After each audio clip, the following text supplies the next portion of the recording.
Hello friends, welcome to education stage. दोस्तों, आज की वीडियो में हम लोग भिन्नों का जोड़ और भिन्नों का घटाना करने की सबसे आसान विधि सीखेंगे। देखिए, भिन्न का पहला सवाल दिया गया है 5/6 प्लस 3/6।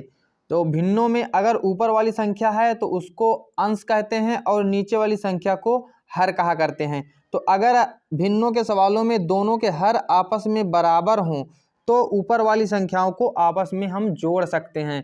जैसे इस सवाल में नीचे वाली संख्याएं आपस में बराबर हैं, इसके भी बटे में 6 लिखा हुआ है और इसके भी बटे में 6 लिखा हुआ है। तो हम क्या करेंगे, ऊपर वाली संख्याओं को आपस में जोड़ देंगे। तो ऊपर क्या दिया गया है 3 और 5, तो 5 प्लस 3। अब बटे में केवल एक ही बार ये संख्या लिखी जाती है, जो दोनों के बटे में लिखा गया है उसको केवल एक ही बार लिखा जाता है। तो इस प्रकार भिन्नों के सवालों को हल किया जाता है। अब हम इसको जोड़ के लिख देते हैं, तो 5 और 3 जोड़ के हो जाएंगे 8 अब बटे 6। इस प्रकार भिन्नों के सवालों को हल किया जाता है। अगर आपको संख्याओं को और छोटा करना है तो इनको हम किसी एक संख्या से काट भी सकते हैं। अगर हम इसको 2 से काटें तो 2 तिया 6 और इसको 2 से काटें तो 2 4 को 8। इसका मतलब ये संख्या और भी छोटी हो गई है। 4/3 इसका सही आंसर हो जाएगा। दूसरा सवाल दिया गया है 5/8 प्लस 8/6।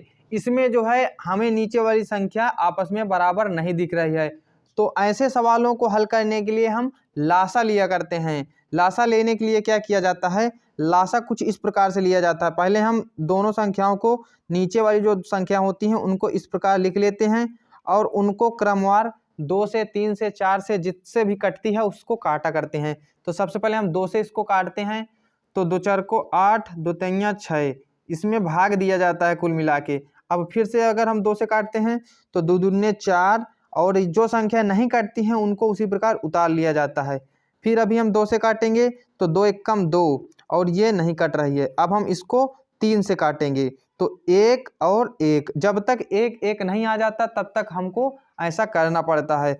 और जो संख्याओं का गुणनफल होता है इनका, वही हमारा लासा हो जाता है।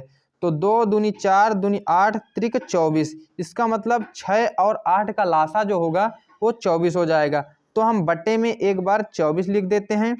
अब हम क्रमवार ये देखते हैं कि इसका गुणा हमने कितनी बार किया है कि हमें 24 प्राप्त हुआ है। तो 8 का गुणा हमने 3 बार किया है तब हमें 24 प्राप्त हुआ है। तो 8 त्रिक 24, अगर हम 8 में 3 का गुणा किए हैं तब हमें 24 मिला है। इसका मतलब अगर हम कोई संख्या से गुणा नीचे कर रहे हैं तो वही हमको ऊपर भी करना होगा। तो हम 5 का गुणा भी 3 से कर देंगे, तो 5 15 यहाँ पर लिख जाएगा। इसके बाद प्लस लगा है तो प्लस लगा देते हैं। और अब हम देखते हैं इस संख्या का हमने कितने बार गुणा किया है कि 24 मिला है। तो हमने इसमें 4 का गुणा किया है तब हमें 24 मिला है। तो अगर हमने नीचे 4 का गुणा किया है तो ऊपर भी हम 4 का गुणा करेंगे। तो 8 का गुणा 4 में करेंगे तो 8 चौको 32 हो जाएगा। इस प्रकार जो है हमने इसको लिख दिया। इसके बाद हम ऊपर वाली संख्या में ऊपर वाली संख्या को जोड़ लेते हैं। तो यहाँ पर 2 है और 5 है, 5 2 7 हो गए और 3 1 4 हो गए। अब बटे में क्या आ रहा है, 24 आ रहा है। तो यही हमारा आंसर हो जाएगा। इसी प्रकार घटाना के सवालों को भी हल किया जाता है। जैसे इसमें जोड़ा जाता है उसमें घटाया जाता है। तो घटाना का सवाल, पहला सवाल दिया गया है 7/9 माइनस 5/9। तो 7/9 5/9 में दोनों के हर जो हैं समान हैं। इसका मतलब हम आसानी से इस सवाल को हल कर सकते हैं। तो अगर हर नीचे के समान होते हैं तो हम एक बार नीचे हर लिख देते हैं और ऊपर वाली संख्याओं को आपस में घटा लेते हैं। तो 7 में 5 को घटाएंगे, 7 में 5 को जब घटाएंगे तो आ जाएगा 2/9। यही हमारा आंसर हो जाएगा। अगर हमें हर बराबर दिए गए हैं तो हम बहुत ही आसान तरीके से निकाल लेते हैं, लेकिन अगर हमें हर बराबर नहीं दिए रहते हैं तो हमको एलसीएम लेना पड़ता है। इसमें भी उसी प्रकार ये सवाल दिया गया है 5/9 माइनस 1/3। इसमें भी नीचे वाली संख्याएं आपस में समान नहीं हैं, तो इसके लिए भी हमें लासा लेना होगा। तो 9 और 3 का लासा जब हम कई बार हल कर चुके होंगे, लासा ले चुके होंगे, तो हमको डायरेक्ट पता हो जाता है। लेकिन अगर हम एक बार भी सवाल नहीं किए हैं तो हमको नहीं पता चलता है। तो हम क्या किया करते हैं, 9 और 3 का लासा उसी प्रकार निकाल लेते हैं जैसे हमने इसमें निकाला था। तो अगर आपको लासा लेना नहीं आता है तो आपको इस वीडियो के डिस्क्रिप्शन में एक वीडियो की लिंक मिल जाएगी, वहाँ से आप लासा निकालना सीख जाएंगे। तो इसको फिर पहले हम हल कर लेते हैं। इसको अगर हम 3 से भाग देते हैं तो 3 त्रों को 9, 3 एक कम 3, फिर से 3 से भाग देते हैं तो 3 एक कम 3, है ना। तो इसका जो लासा हो जाएगा 3 त्रों को 9 हो जाएगा। तो हम नीचे एक बार यहाँ पर 9 लिख देंगे। अब हम देखेंगे कि 9 का कितने बार हमने गुणा किया है कि 9 मिला है। तो 9 का हमने एक बार गुणा किया है तब हमें 9 मिला है।